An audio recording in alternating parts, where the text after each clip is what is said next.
gigising, trabaho, matutulog at gigising. Trabaho, matutulog kung ito ay iisipin. Paulit-ulit lang, para bang wala ng kulay. Palaging ganito, ano ang punto ng iyong buhay? Sa sweldo, babayad, sa sweldo, babayad.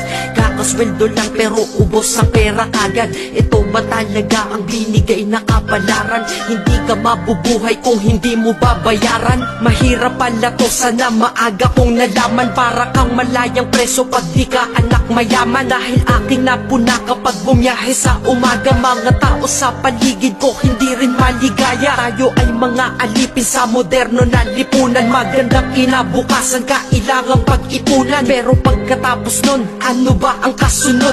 Ika'y magkakasakit, mamamatay ka ng pagod. Di ba napakalupit? Ganito ba talaga? Habang nabubuhay ka, pera ang mahalaga. Kaya magtrabaho ka, magbanat ka ng buto. Yan ang salitang maririnig mo sa buong mundo.